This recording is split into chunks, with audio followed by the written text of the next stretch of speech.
And we have returned. Welcome back to the stream. Welcome back to the Spooktacular. That right there was a song called Mostly Ghostly by, I'm going to have to double check this, Hans Conried. Conried? Or is that pronounced Conrad? It's C-O-N-R-I-E-D. So it's Conrad, something like that. Anyway, I figured that was a fairly decent one to go with, considering I'm going to be getting back into speed dating for ghosts, because I just really liked that game when I played it the other day. It's interesting. I wasn't expecting to enjoy that as much as I did. But hey, here we are. So yeah, I'm gonna go through that again. Maybe go on dates with 3 of the ones I did not pick last time. I honestly want to get the stories of every one of these characters now. I just need to figure out which one I'll go with. I'll try to cruise through the actual, speed dating part of it as quickly as I can, so I can get into the actual story bits. Maybe ask some different questions this time, all things depending. But first, I'm going to take this skull, and I'm going to bite the face off of it. Oh no, I've destroyed him. These things are great. I don't know if they're as good as these little bastards, though.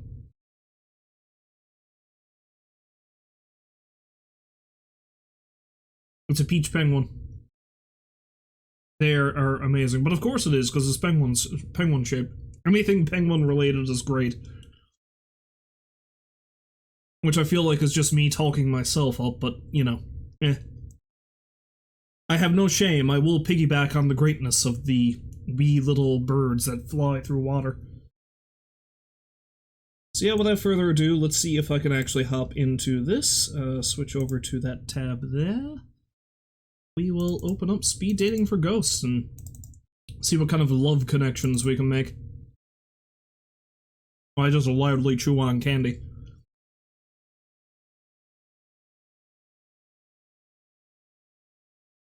Oh yeah, that's right. This is the game that takes a while to kick in when I try to open it, isn't it?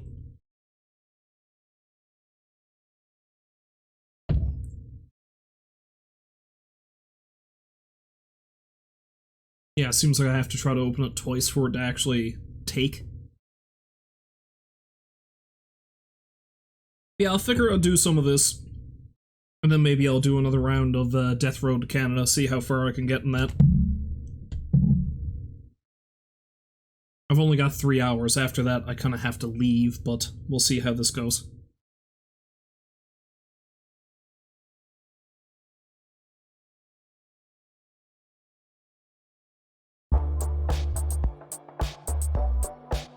Okay, good, all of this stuck. See, I was thinking of actually doing the zombie mod for Oblivion I've been talking about for a while. I've got it installed. I tested it out a little bit just before I started streaming, but I feel like there's like so much stuff that I can do with that I'm going to want more time to, you know, play around with it. And I'm going to have more opportunity to stream tomorrow, and I'll probably set aside a solid 3 hours at least where I can just dick around with that. Hello again! It's nice to see you. I'll just put your name down, and you can go right in. Woo! Let's go to the room of Lars again. Yeah, I did the bank robbery last time. Maybe we'll go with the really,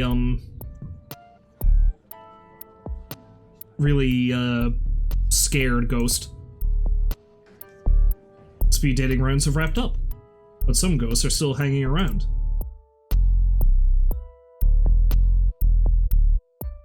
Oh, I don't actually need to redo the whole speed dating thing. I can just go right from the beginning of... Alright, cool, that's even better. That's even better again. Alright, let's see what Kyo has to say.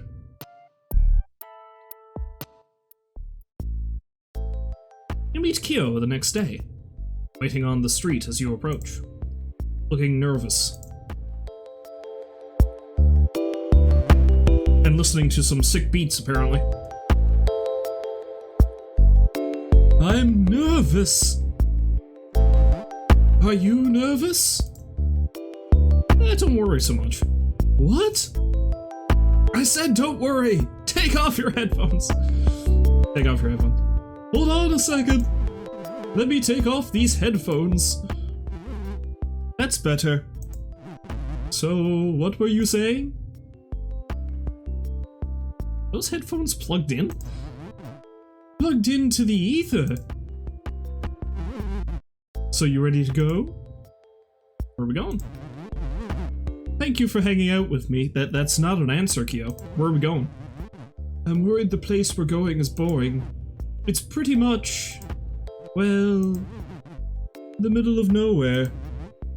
Not literally, I know, 'cause we're ghosts. The middle of nowhere. Could mean something weird. Just come with me. Kyo takes you to the woods, deep into the trees, far away from any paved roads. Did you know I make greeting cards? Wait, what's happening?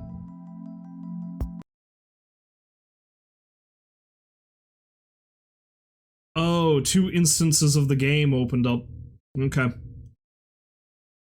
Redo. I'm gonna close that instance and alright.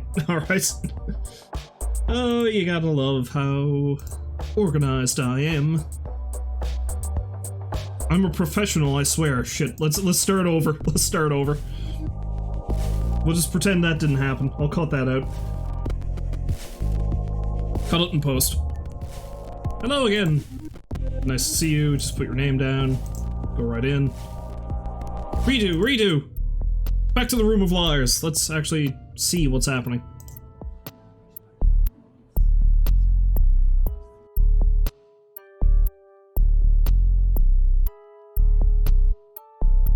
There we go. Guess I didn't need to open up the game twice. You meet Kyo the next day. Let's do this again. Waiting on the street as you approach. Looking nervous.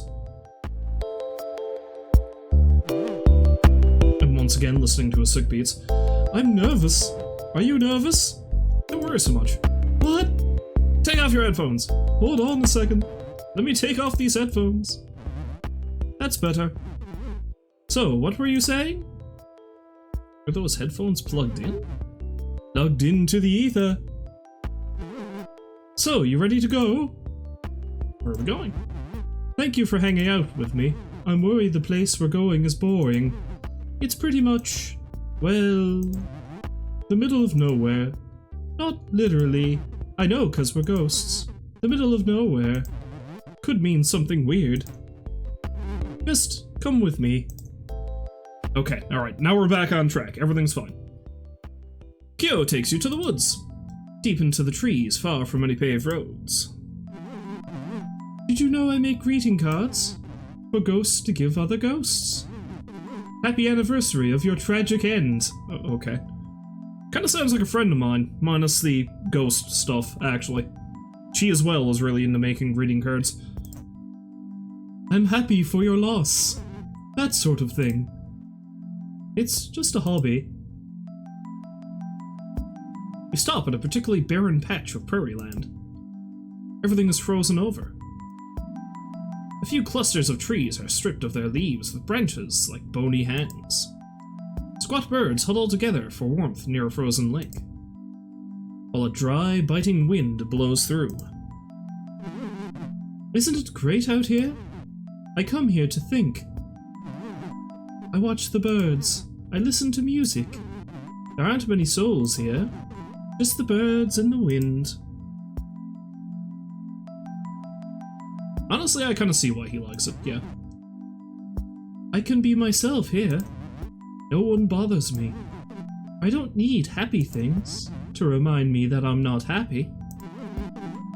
I need sad things to remind me it's okay to be sad sometimes. This is starting to hit a little too close to home. Am I sure Kyo's not me? I also don't know how to swim. It's a nice way to put it.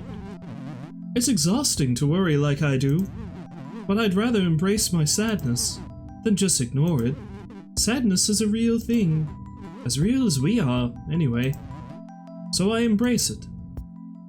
Kyo looks out onto the frozen lake. Come with me. I want to show you something. Is this where you died? I hope not. Kyo leads you away from the lake toward a pocket of trees. Hidden among the poplars and pines is an old house. The wood is grey and brittle, the roof collapsed long ago. The house is a tiny thing. When it was standing, it had just a single room. Inside, the floors are rotted through and covered in layers of bird droppings. In one corner, a wood-burning stove is rusted through. There's not much else. An entire family lived here. Kids were born here. People died here. And then it was abandoned. Left to fall apart. Lost among the trees. Now it's my home. Love what you've done with it. I would never change a thing. It's perfect. He'll lead you back out into the cold. Can we feel cold, though?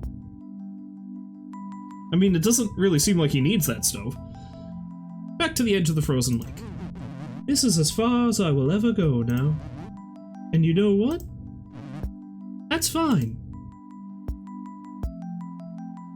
Everything's fine.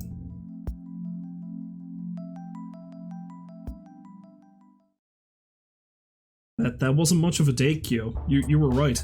You were right in saying that it wasn't going to be that interesting.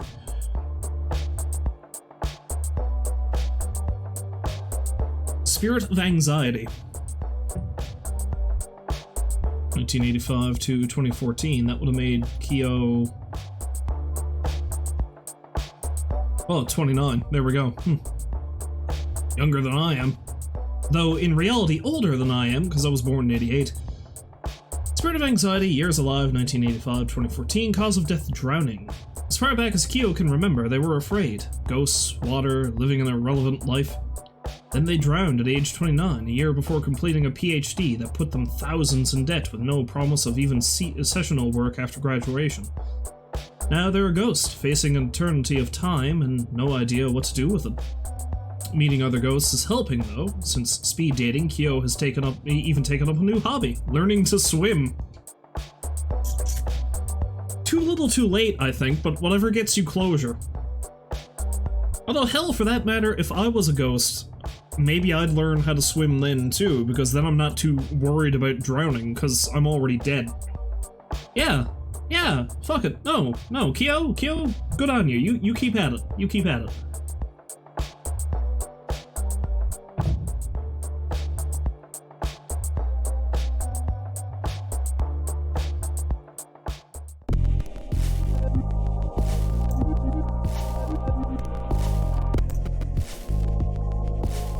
Alright, let's go back to the Room of Palms. Who am I going to talk to here, I wonder? You return to the Room of Palms. Speed dating rounds wrapped up. Some ghosts are still hanging around. Who did I go with last time? Steph. I went with Steph last time. Yeah, Vera was originally a choice I was going to make, so let's see what's up with her.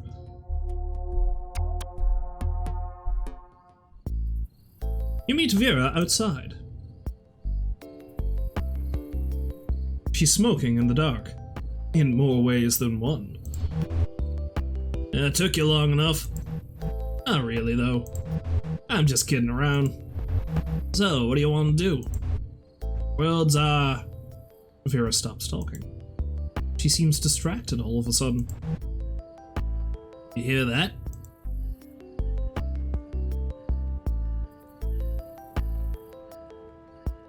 I do kind of hear something in the back of my headphones, though. There's something like this light noise. I didn't hear anything. I heard a voice. There it is again. A voice. Did you hear it this time?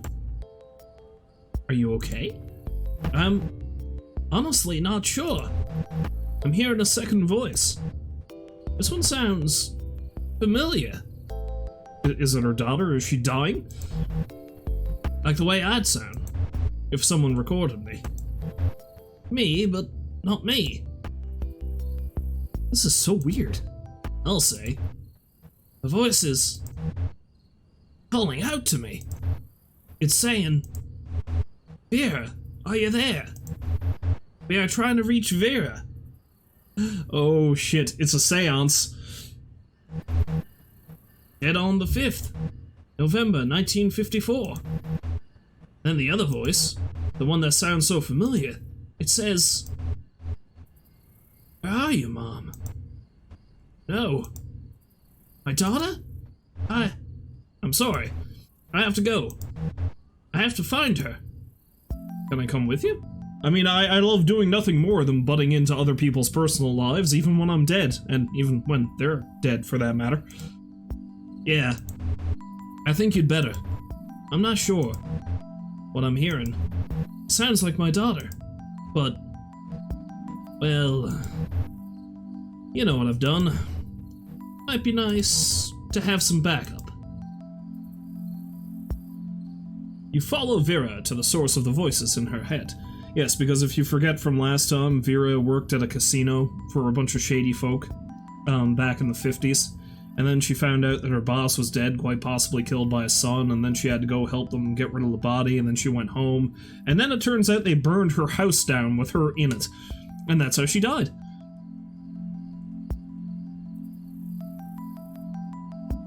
She left her daughter at a babysitter's, and then I think her brother or somebody adopted her, so, you know. And then she never really found out what happened to her daughter after that. As you follow you follow Vera to the source of the voices in her head. A small bungalow on a quiet street on the other side of town. There's a square hedge around the front yard. A neon sign in the window. Psychic readings! I like that they actually changed the font for that. That's a nice touch. And then they do it again. Psychic readings. Know the future. Know yourself. Let's go inside. Inside, the house is dark. Except for a dim room towards the back, lit by trembling candles. Ooh, spooky. Two people are seated at a table, facing each other. One is a young woman dressed in black with multiple piercings. She appears to be the psychic, playing the part with witchy flair. A second woman sits across from her. This woman is in her 70s, wearing wireframe glasses and a long black dress. She looks like a retired librarian.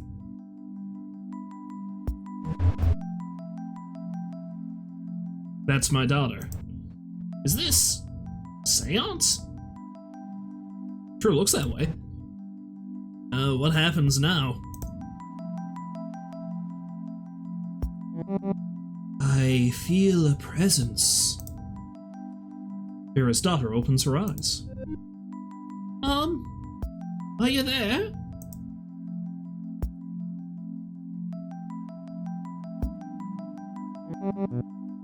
Your mother is here. She may not be able to speak, but she is listening. Mom? I sense two presences. Two? Yes. One is unknown to me. The psychic breathes in deeply. You may now ask your mother a question. Perhaps she will respond. Mom? It's Jane. I need to know what happened. How you really died. The police, the papers, they all said it was an accident. But I found your letters. What did they do to you? I can't. I can't tell her what happened. It's too hard. Can you say something? I need her to know. I'm out there. I'm just not sure I can do it.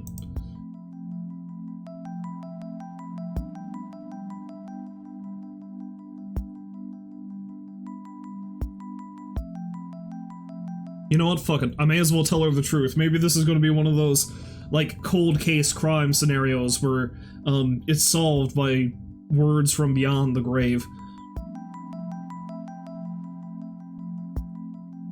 There's a couple of interesting cases where crimes have been sort of indirectly solved by shit like that. You should look them up. One happened down in the States sometime, I can't remember. It was a fairly famous one. Like I think the dude was a blacksmith and he had killed his wife and covered it up. And everyone thought she just like fell down the stairs and died, or it was a complication due to pregnancy or something like that, but then the woman's mother kept having nightmares where her daughter kept visiting her in the middle of the night and she was like, no, dig my body up. And she actually convinced the court to do so, and then they dug the body up and lo and behold, her neck was broken. Like, physically broken by somebody. And she had like handprints on her neck, like lividity stuff, like bruises and shit. So, yeah. There was one that happened locally, too, where this dude was killed by his wife and her brother. This was back in the 1800s sometime, I think. But, like, a neighbor was walking by their property, and he saw, like, the dead man a week or two after he was buried in their barn, and, like, he looked like shit, and then when he got close enough to say hello to him, he vanished. And then he actually went down to the house and knocked on the door, and the brother answered, and he was like, hey, I just saw such and such up on the lane there. Yeah, he was going, I just saw such and such going down the lane, he said, and then the brother just went as white as a sheet, and he was like, you didn't walk down that lane unless you walked down dead. And then he basically broke and confessed to what him and his sister did. This shit has precedence, is what I'm saying. Maybe not so far removed from the event, but anyway. This is a long, long and windy way of me saying that I'm going to tell her what happened. Tell Jane how her mom really died. The psychic repeats what you say, word for word. The letters were all true. Every word. I'm sorry I left you. I did it so you could live. Jane begins to cry.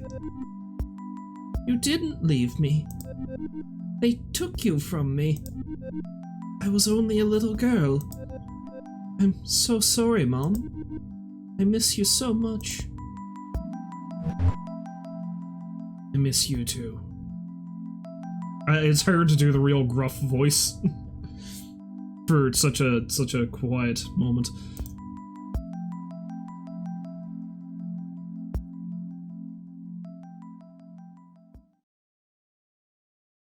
Okay. Like, I was not expecting to be so invested in the ghosts that I'm meeting in this, but like, it's just so many of them. Like that in of itself would be a hell of a story, what happened to Vera. I mean, so far the most ridiculous one I came across was probably, oh Christ, what's his name? Leon? The guy I had to rob a bank with?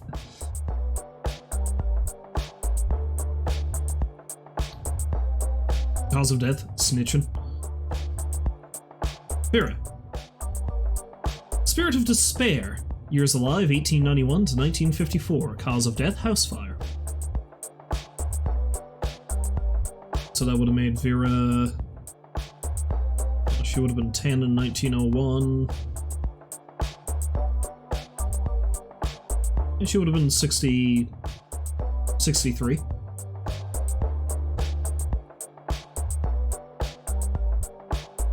Better known as the Lady in Smoke, Vera is a bit of a celebrity in the ghost world. She lived a fairly long and eventful life as a secretary and then personal assistant to an infamous Vegas casino owner in the early years of the Strip. The elite gig put the best drinks in Vera's hands, but sure put her out, as she found herself at the whims of childish, overrich men who demanded everything of her and had no qualms making life miserable for good people. She died in a house fire under suspicious circumstances, taking a multitude of secrets with her, and has since haunted the hotels and mansions of wealthy men, bringing folly to any who misuse their power. Neat.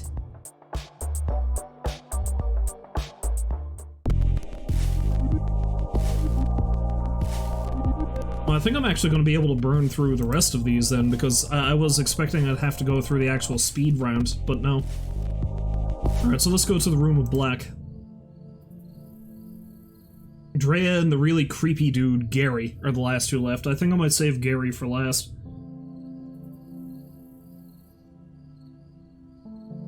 I feel like there's some interesting shit going on with Drea though, so let's have a chat with them. Drea seems rather dark.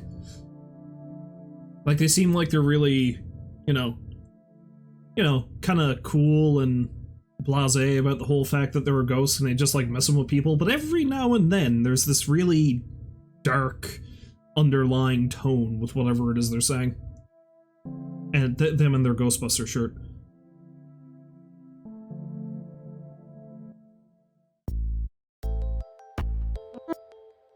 You ready? Yeah, you're ready. Freya has something planned, that's for sure. This is gonna be sweet. Freya takes you to a house in the city. A duplex. Brick. Not a bad looking place, maybe a little run down. It's clearly had some renovations though. Like the neighborhood, its edges have been filed off in favor of some good old-fashioned gentrification. The front door is a fresh shade of red, and there's a pretty nice car in the driveway. My place, when I was just another flesh bag. Really? Yeah, really. What, you're surprised? When I was here, it was way better. There was a pawn shop over there, where that garbage Java Joy Joy is now. You always had good tapes. Now it's just coffee. Everyone just drinks coffee and does yoga. Well, I mean, I'm cool with the coffee part, Drea. Although I think the pawn shop would have been more interesting. Whatever. Come on. I didn't notice this before either, but Drea's nose is missing, I think. Like, weird tentacly hairstyle and missing nose, but other than that, they look more or less human. Let's go inside. From the inside, the house looks like a show home. Perfectly decorated rooms with perfectly placed furniture. Everything matches because almost everything is white or gray. How horribly boring. They get cleaners. Pay them like nothing. And complain when they don't wash the walls. Okay. Like, maybe this is going to be speaking too much of my own cleaning habits, but who the hell washes the walls? Like, I feel like a dusting is basically all you really need to do, and the only time you'd really need to, like, really dig in and wash the wall is if you got something on it. I don't know, maybe that's just me. Hey Rolls, welcome back to the stream. Nice to see you, hope you're having a lovely day. Ceramic letters hang on a yellow accent wall. Live, laugh, love. Yes, I remember Drea was talking about that. How horribly cliche.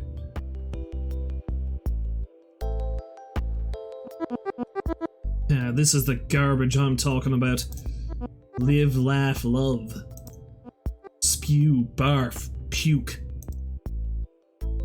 Freya starts to rearrange the letters. Evil. Oh man. Ghoul. And then that leaves. Lave? Loev?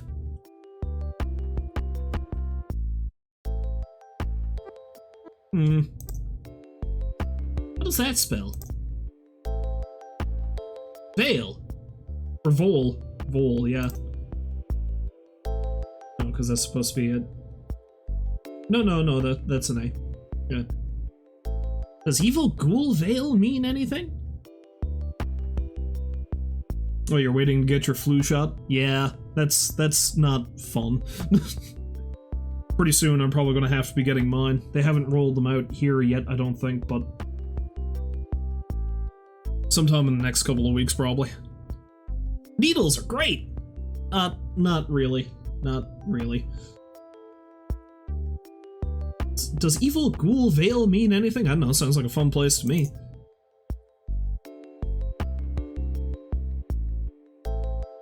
Vale means valley. I mean, valley sort of works, right? Like evil ghoul's domain? Ah. Freya throws the remaining letters on the floor, smashing them to bits. They take a step back to survey their handiwork. Evil ghoul.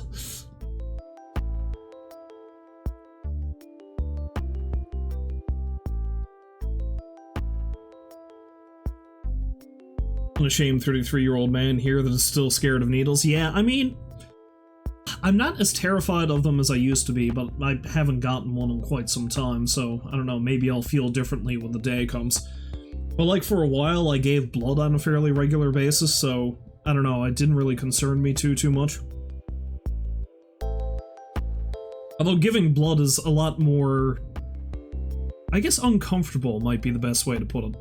Because you gotta sit there for like a couple of minutes with a needle just jammed into the crook of your elbow there. And it doesn't really hurt so much as it just feels really strange, you know?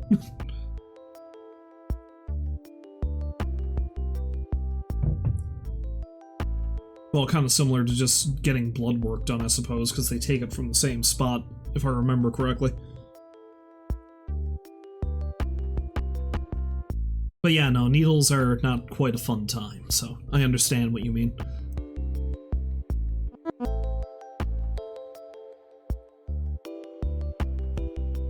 LOL.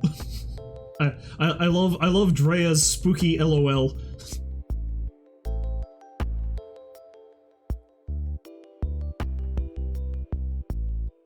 Oh, the nurse pulled the count of 3 trick where she stuck you on the number 2.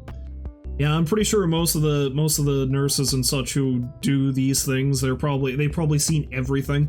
So they've got all these tricks to just try to make it as quick and painless as possible.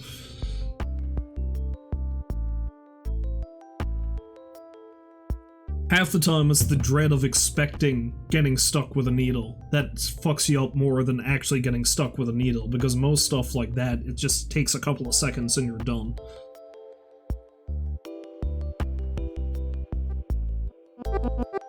So, where should we hit next? Kitchen. No, bedroom. Ooh, good call. The bedroom is something. A king-size bed with 8-foot mahogany posts. Mahogany. Painted carving of a butler at the door with a tray for keys. That's... what? No, I'm sorry. What are these people? Like, who are they? Like, why the hell would you want that in your... I don't know, maybe this is just me speaking from the perspective of a dude who doesn't really sleep very well and has a history of, like, night terrors and horrible nightmares and shit. But if I had a carving of somebody at the door of my bedroom, I would scare myself shitless every night. It's just, why would you do that to yourself? A cream blanket with colorful stripes that harkens back to the fur trade. Wicker everywhere. Where do we even start? The butler. Deal. Freya concentrates on the carved butler. His wooden face starts to contort. What was an uppity smirk is now a fanged grin. His brown eyes turn bright yellow. It's pretty scary, trust me. It's my worst fear coming to life. Drea places their art on the bed to make sure everyone sees it. There! Now all that's left is to... There's a click at the front door. Ah, shiz, they're coming home. Or they're home. Quick, this way! Freya drags you to the front room just as the couple who lives here opens the front door. At first, they don't notice anything is wrong. They take off their shoes while bickering about who forgot to take the garbage out. The man is the first one to see the letters on the wall. He stops talking. She looks up to see why. He points to the letters rearranged on the wall. And they proceed to freak the fudge out! They run away. Not out the door, up the stairs, straight to the bedroom. Perfect. They scramble up the stairs and slam the bedroom door shut, locking it behind them. Yes, they went to the bedroom! Freya looks at the wrist. There's no watch, but they pretend there is. Wait for it. You hear panicked whispers behind the door. Little longer.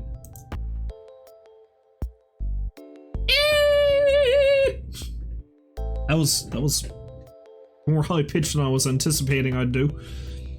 Eek! Tanner, that is it! I can't take this anymore! We are moving out, now! I like how even their, like, text is in really ostentatious script. Yes! Yes! Oh man, this was the best date ever. Same time tomorrow at the Java Joy Joy? I'm there. I can fuck with the hipster crowd and steal all their coffee. Rad. Okay, that wasn't quite as dark as I was expecting it to be. I was expecting Drea was going to try to get me to kill somebody.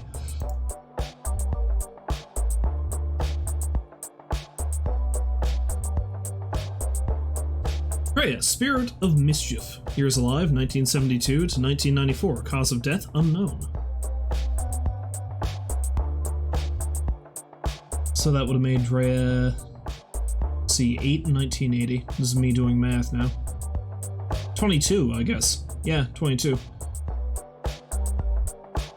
Toy, that was easy. That should have been easy to do. In life, Drea had a way of getting on the wrong side of authority. Parents, teachers, cops. Few dared to tell Drea what to do, and those who tried always ended up regretting it. After Drea was kicked out of the house at 14, they spent the rest of their teens couch surfing or living on the street. Spotty work door checking and carrying equipment at punk gigs paid for Drea's more expensive habits, and plenty of good times. But things got bad towards the end. Now a poltergeist, Drea prefers not to talk about those final months of life and focus on making the best of death. So we're not going to figure out how Drea died. It could have been anything.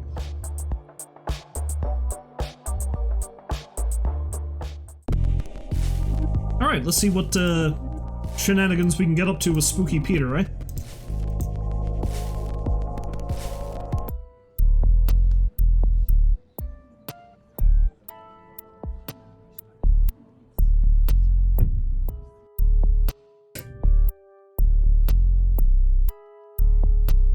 Spooky Peter's the last one for this room.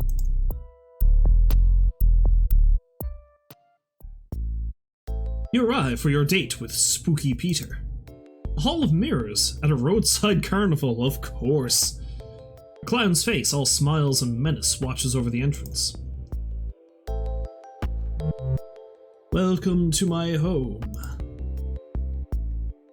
Inside are twisted corridors lined with mirrors.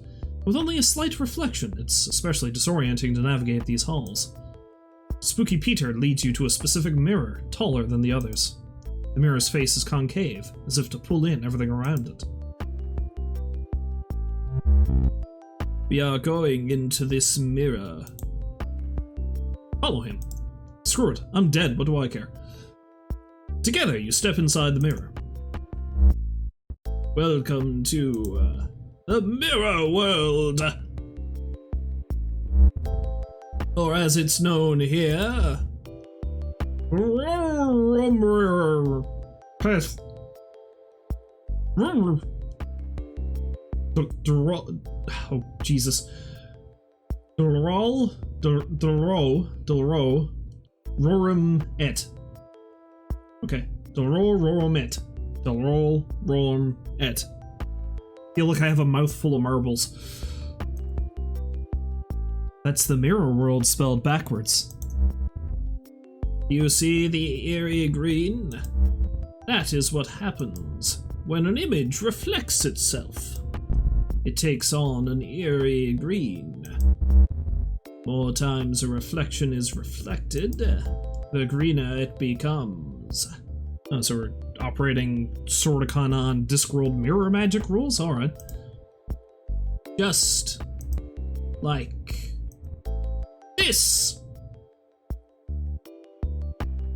There's actually a science behind that. to her.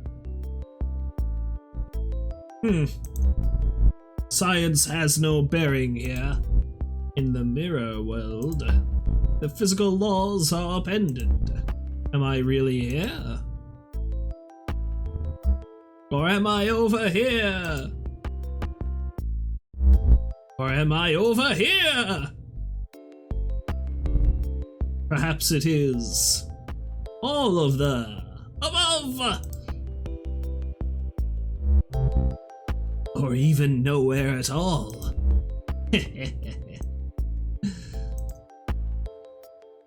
Okay. No, let's not be a jerk to Spooky Peter. He's been around for a while. I thought you might be impressed. I have practiced these skills for ages. Centuries. It is not easy being... It's not easy being green. I can't do a Kermit the Frog voice. Hi-ho. Now, is that something he just thinks he came up with himself, or is he aware of Kermit the Frog? Now, come with me. The spooking hour approaches. That's 3 a.m. in case you're wondering. Why 3 a.m.? Only witches and sins are awake at 3. Well, does that make me a witch or a sin? Because I've been awake at 3 o'clock in the morning practically every day for the last 2 weeks. Perhaps I'm a sinful witch, who knows? Or maybe I'm a witching sin. We seek neither. In a way, we are both. See? He knows it. Spooky Peter knows his shit about this. He understands. Together, you and Spooky Peter fly through the void, passing countless mirrors in reverse, each peering into a life still being lived. Each mirror in the living world is actually a door. Staring into one long enough in the dark, saying a spirit's name 3 times? Yeah, I figured we were going to get into Bloody Mary rules. That's like knocking. After a short trip through Oblivion... Now I have the Elder Scrolls theme in the back of my head. You arrive at a particularly decorative mirror. Splendid haunt. Spooky Peter leads you through the mirror glass into a long hall lined with bricks on one side. There are still boxes in the hall. The mirror you step through is propped up against the wall. At the far end is a massive kitchen with original marble tile that does well to hide its age. Paul is sleeping. Who's Paul? Let's get to spooking. Spooky Peter leads you through the closed bedroom door where a man in his 20s is sound asleep on a mattress. He is snoring loudly. Spooky Peter floats to one shadowy corner by the open window, then motions for you to do the same. The curtain flaps over Peter's shadowy visage. He stands silently, hat bent slightly forward. He's just standing there. Should we flicker the lights? Patience, protege. The aim is to be a presence. So in other words, he's like the Plague Doctor Ghost in The Haunting of Bly Manor, which I watched a couple of weeks ago. Just sort of hangs out in the background, doesn't really do anything. Not a nuisance. Spooky Peter stands motionless for several minutes. Wait, no. 40 minutes. 40 minutes of doing nothing but standing there. Finally, he moves away from the corner. Watch, protege, as I tighten the knot. Spooky Peter sinks into the hardwood floor. The old wood lets out a loud creak, creak, creak. Steady as a pulse. Paul is still snoring. Peter moves into the ceiling and starts to scratch. Scritch, scritch, scritch. Like raspy breaths. Paul is still snoring. Peter is starting to look annoyed. He floats over to Paul and peeks in his ear. Some sort of orange foam. It obstructs his ear canal, preventing him from hearing us. Again, I am thwarted by the progress of man. Scratch on the wall. You scratch with one nail, long and deep above Paul's head. It leaves a long vertical line in the plaster.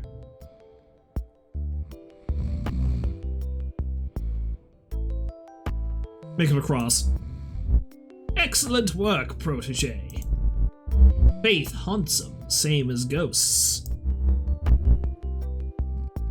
The fear this will sow brings me butterflies. I am proud of you, protege. Truly, you are spooky this day. That's the best compliment I've gotten in a long time. Spooky Peter leads you back to the hallway, into the hallway mirror. Back through this weird mirror world of his. A fractal realm on the dull side of the Tane. Tane? What he said. Eventually, you reach the mirror that leads back to where you came in. Well, this is me. Thank you for your company. This was weird. Nah, this was fun. I am pleased. Before we return to the physical world, I should warn you. Time behaves differently in the mirror world. What may have felt like hours was in fact years. A decade has passed since we began this date. I speak in jest. It's barely been the length of a talkie. The look of fear on your face. I mean, him talking about talkies, as in like the first movies with sound, seems very dated, but Peter, I think, has been dead since the 1600s, so that's a pretty modern reference for him. Spooky Peter spooked you good.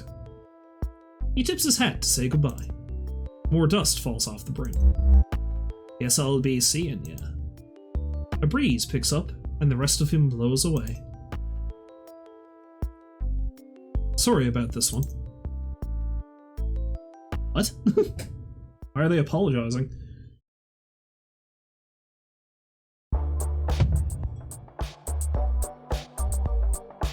Yeah, I figured his was the cracked off grave.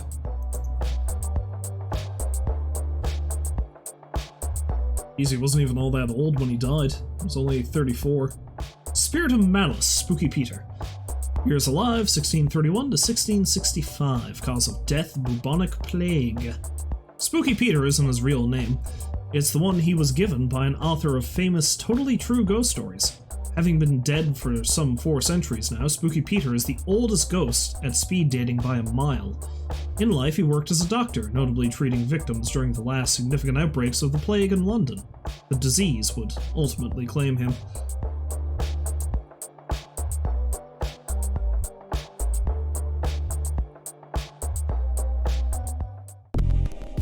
Two more.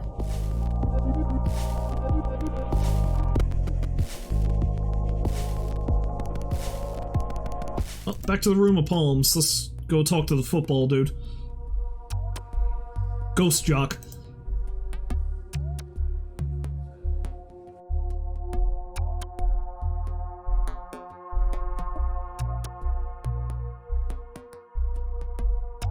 This dude and his face. Riley asked you to meet at Key Heights Field, his old stomping ground when he played football for Haxon Tech.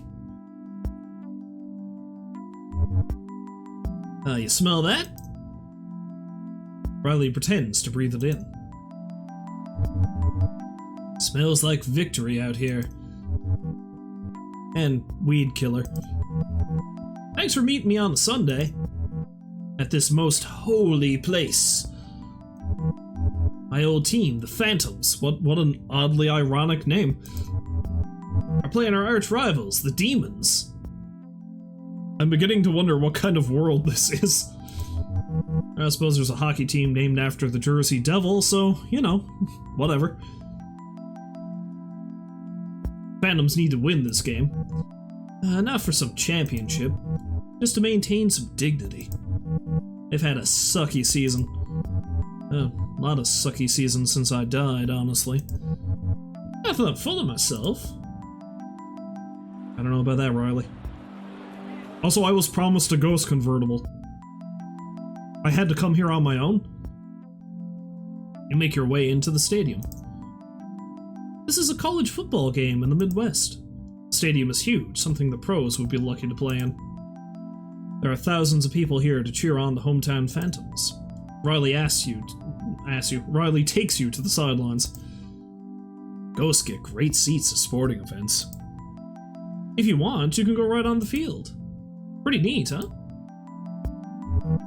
Alright. Phantom 0, Demon 0. Commentary. Welcome to this second game in our exciting late-season doubleheader.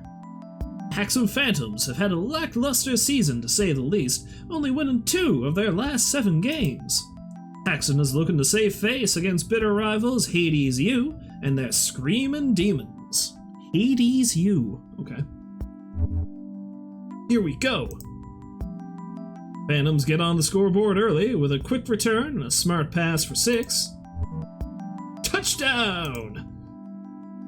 So we're just watching football? I'm not going to be a dick. Nice! My guys don't mess around. They kick it through the uprights for the extra point. Yes, easy point.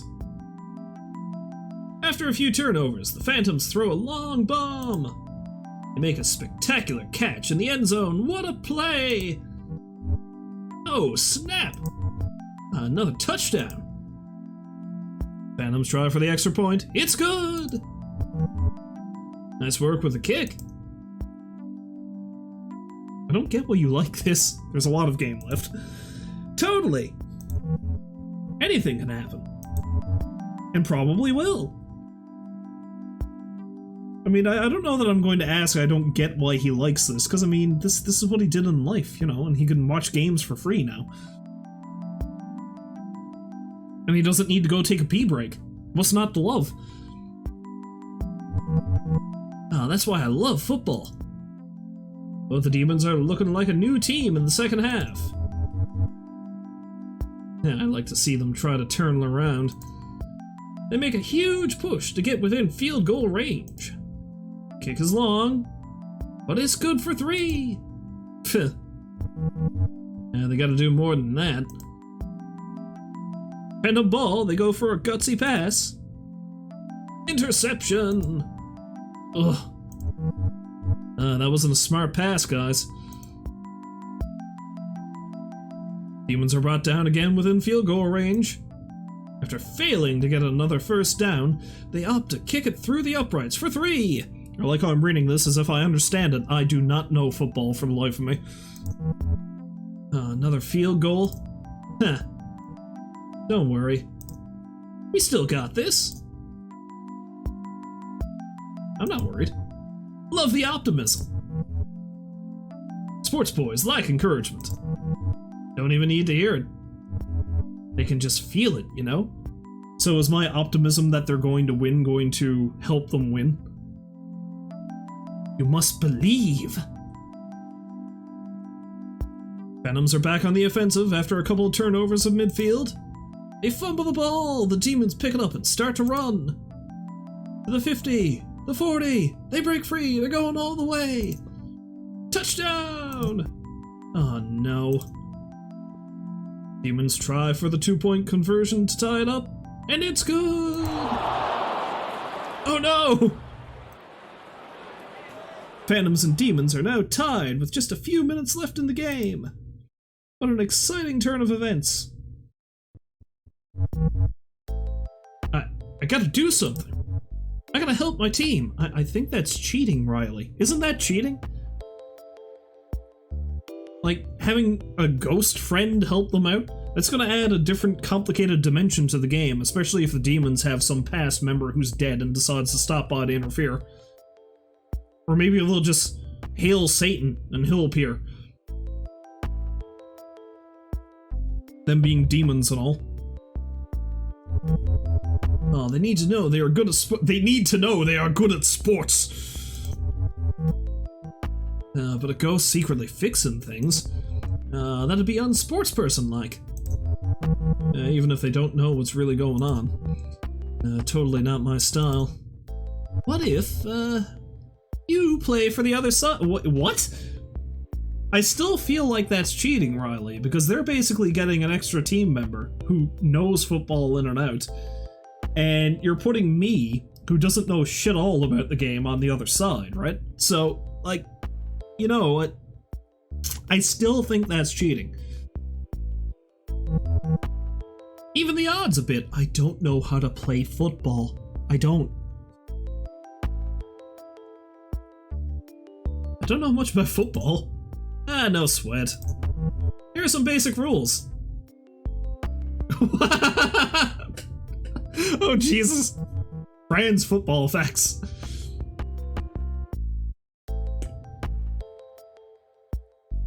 I love that they just threw this at me.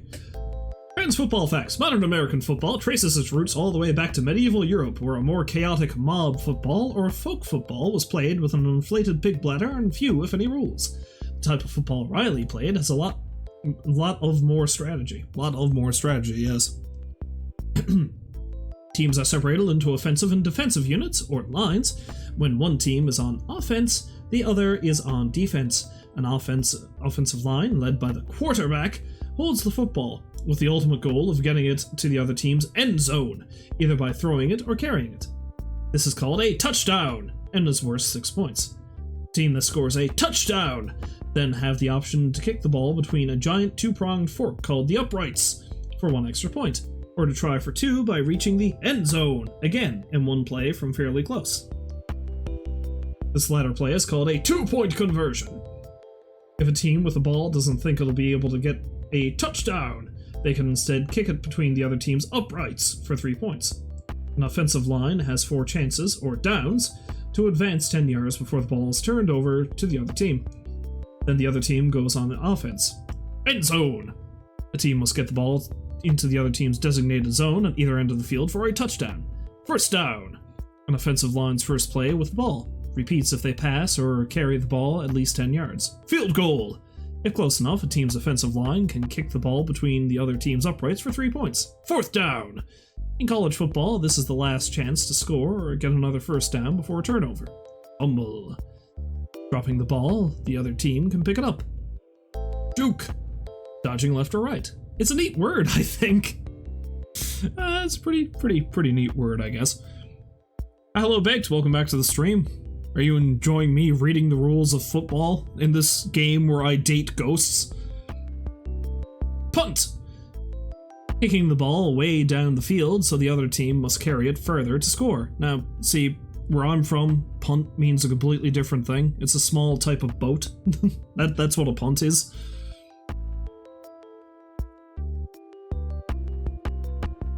Running back! A player specializing in running with the ball, usually after a handoff. Quarterback! Throws or hands off the ball at the start of each play. Touchdown! Worth 6 whole points. 2-point conversion. Get the ball back into the end zone after a touchdown for 2 bonus points. Turnover! Other team gets the ball. Uprights! See left description. Wide receiver! A player who specializes in catching the ball. This is the most I've learned about football in my entire life. Although now I'm just picturing a version of the game where all of this is the same, except a punt is actually a small boat. Like, there's just this small boat in the middle of the field, and you can kind of just, like, nudge another player into it, and they just trip up, you know? Like, it's one little obstacle that's in the middle of the field. Just a single punt. You don't need a bunch, just one. Did you get all that? Don't worry if you didn't. Mostly you'll need to make snap decisions. Phantoms have possession. The young team watch their lead disappear. Now they've all but lost their momentum. Everything is pointing towards their stunning defeat at home. We'll see about that. Riley takes control of a running back. Oh Jesus, we are going to literally possess people now, are we? The QB hands off the ball to Riley, who makes a break for it. He's tackled quickly. It's fourth down, but the Phantoms are just within field goal range. Riley has to gain 3 yards or risk turning the ball over to you. Alright, I got some options here. Choose a defense based on what you expect Riley to do.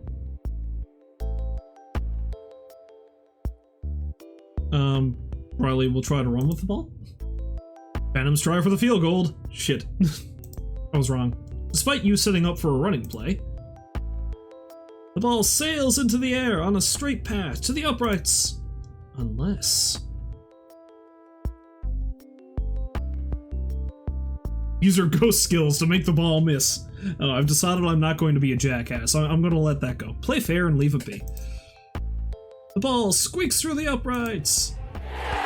Field goal! Goal!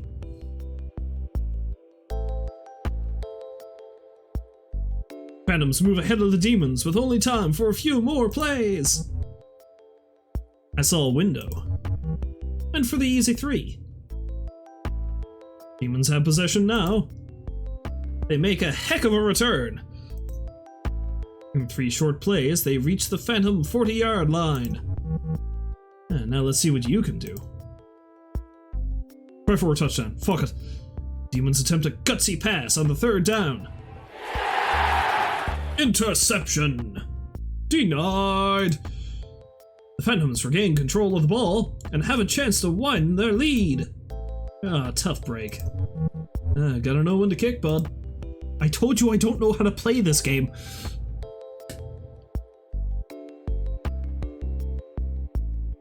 First down at the Phantom 40-yard line.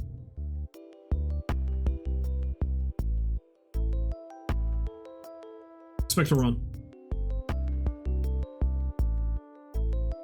Phantom quarterback moves back, then right, before finding an opening on the left. He takes off running. Dukes right, and right again. He's got a clear path to the end zone. Touchdown! How you feeling? Feeling good? I'm feeling good.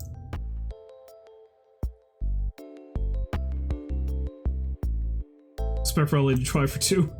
Phantoms try for the 2-point conversion. But the demons were expecting this. No good! Dang. Luckily, it doesn't matter. Demons shut the Phantoms down there, but it's all for naught. Only seconds left. It's only time for one more play. Riley wins no matter what. Even if you managed another touchdown, it wouldn't be enough. Phantoms win!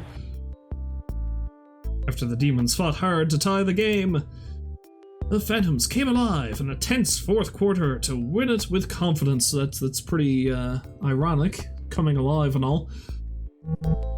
Oh, that was rad! Riley stands there awkwardly, not making eye contact. Can I kiss you, Riley? I feel like this. No, I'm not going to go in for smooches.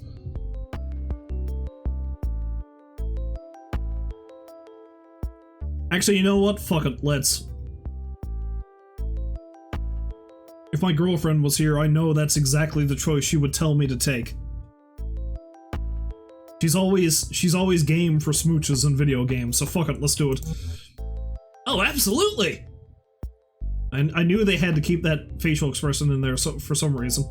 He purses his lips and leans in to kiss you. You lean in too, and go right through each other. Riley looks embarrassed.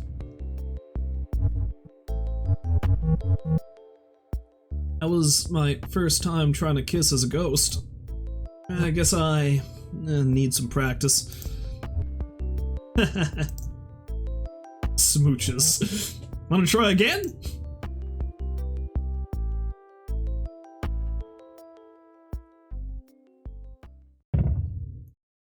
I think that's the first one of these dates that actually ended like a date, you know? Mostly it's just me helping folk. Spirit of Determination. Oh, Riley was older than I thought. 1966 to 1987. Well, I mean, he wasn't old when he died, but you know what I mean. Cause of death, traumatic brain injury. As you can tell. Riley was a promising wide receiver who first made a name for himself in high school, turning his ability to catch any pass into a college career on full scholarship. But the trouble with fielding a lot of passes is you take a lot of hits from bigger guys trying to stop you. Those hits took their toll on Riley early after he lost his helmet in a rare fumbled play. He began experiencing concussion-like symptoms but refused to tell anyone for fear of being benched. Now in death, he still loves the sport and helps others to be the best they can be out there, even guiding a few last-second plays in favor of those who work hard and play safe. You know, and don't die of a horrible concussion like he did. Alright, well there's just one left, Gary, although we've got two different things here. Unless the last one was meant to be me. And then we have the beach.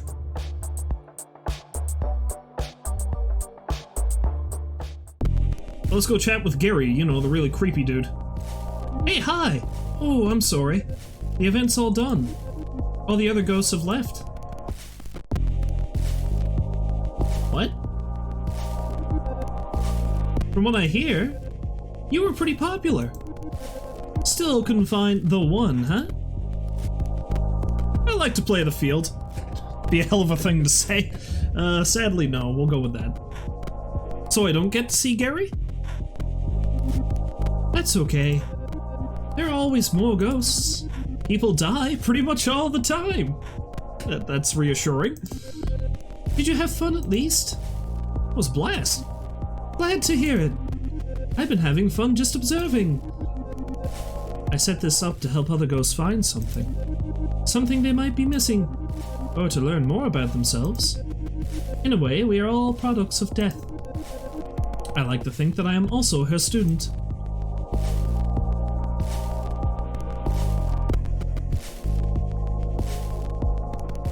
How did you die? In a pretty pointless way. I was driving my hatchback, and I hit a deer. Oh, that explains that!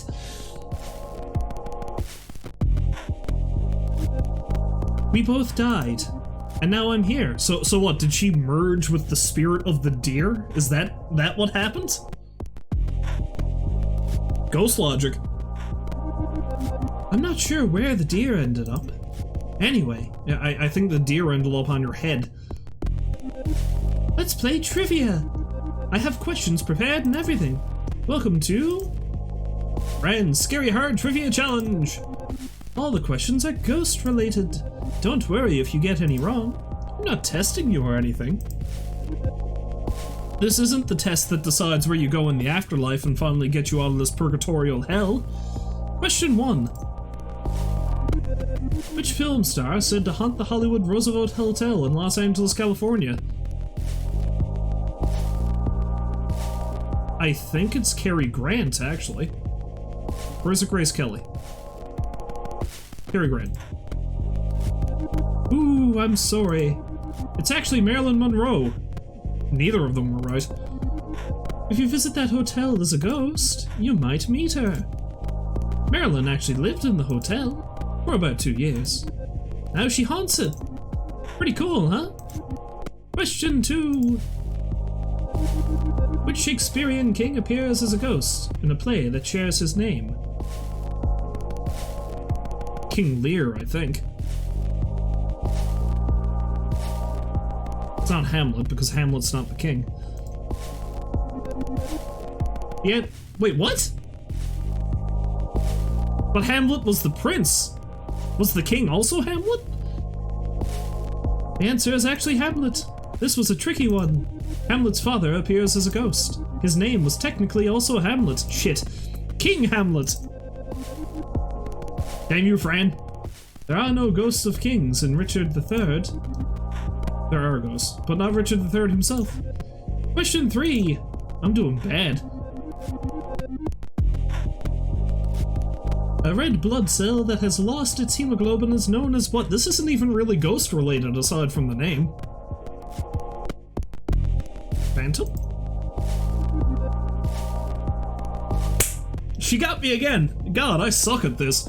It's actually ghost. The simplest answer is usually right. That's my motto. Ghost red blood cells are empty shells. They show up on microscopes, but they are pretty much see-through. Just like us! Question 4.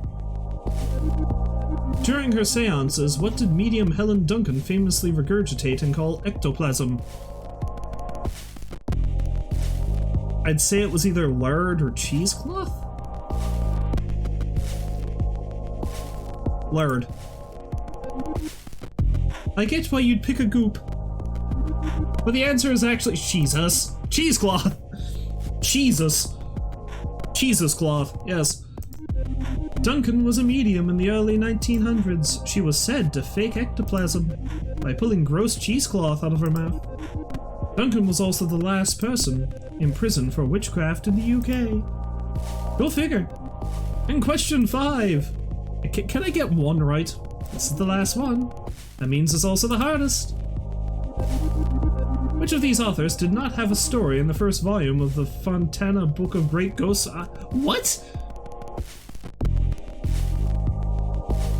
Blackwood, maybe?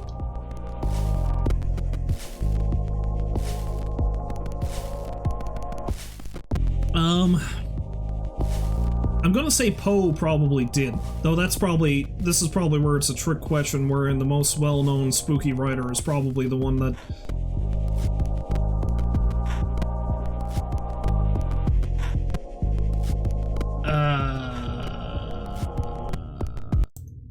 Oh, hold on. Fuck it, Blackwood. Of course it was Poe! Of course it was the one that would make the most sense. The correct answer is Poe. It seems like he'd be in there. Poe was in the second volume. Blackwood and Lawrence both have stories in the first. Blackwood was a prolific ghost story writer, while Lawrence, best known for not ghost stories, penned a great one called The Rocking Horse Winner. Wow, you didn't get a single question right. Thanks, Fran. I was feeling pretty good, you know, about meeting all these different ghosts and getting to know them and shit, and then you have to, like, destroy my conception of my intelligence at the end of it. That's almost impressive. Thanks for playing anyway. It was fun for me. I'd like to see your sources.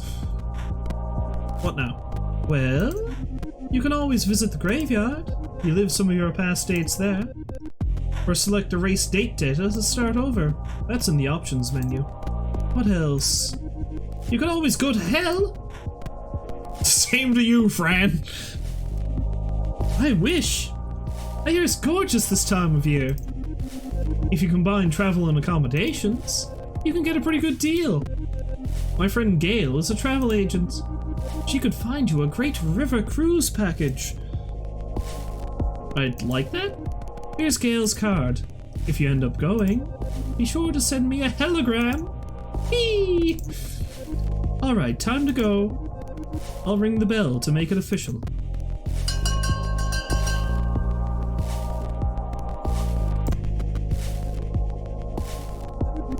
Thanks for playing.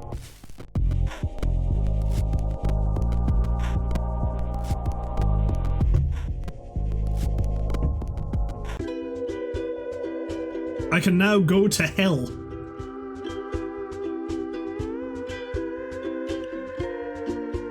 Okay, Fran has her own thing too.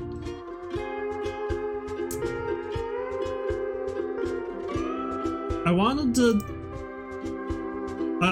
see what the hell Gary's deal was, though. I wonder if I can go back and do it. I might have to erase the save data and do it again to see what Gary's deal is. Fran, Spirit of Curiosity. Years alive, 1958 to 1984. Cause of death, car crash. Fran is the organizer of speed dating for ghosts. Her reasons for putting on an event like this are twofold. Fran is a woman of science, but also empathy. She's met so many miserable ghosts over the years and wanted to help them find companionship.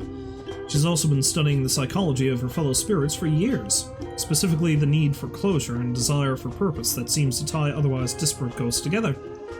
She aims to prove that they needn't rely on the living to achieve these goals. Ghosts, Fran posits, can instead find their answers in one another, even within themselves. She also loves bad food and good TV.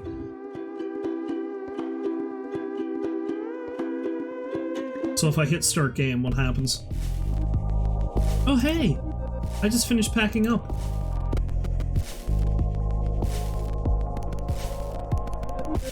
Thanks again for participating, and for the talk.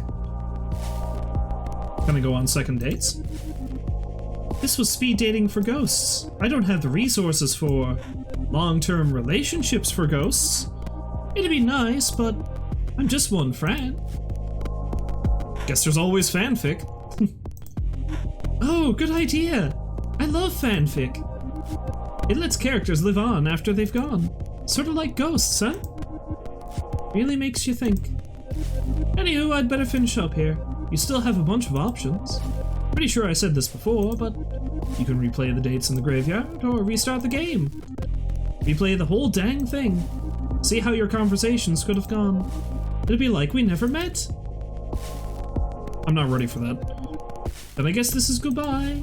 For now, anyway. It was nice meeting you. You're a heck of a ghost. Okay, that's all I have the time for this for tonight, I think. I'm gonna see what this is, because I'd restart it to see if I can go see what Gary's deal is, you know, the real spooky ghost. But, I don't want to risk losing this and having to go through the whole damn thing over again, so we'll do this first, and then I'll restart that and see what Gary's deal is. So we'll quit this for now. So, yeah. Anyway, I've still got an hour and a half, I think, roughly, to mess with, so we're going to carry on with some Death Road to Canada, because I feel like doing another run of that, and that's something good I can hopefully leave off partway through. Although I did play it for like 3 hours last time, so I could finish a run, but I won't be so gung-ho about finishing it this time. Right, so I am going to go get myself a refill of water. I'll be back in a couple of seconds, and we'll carry on with that.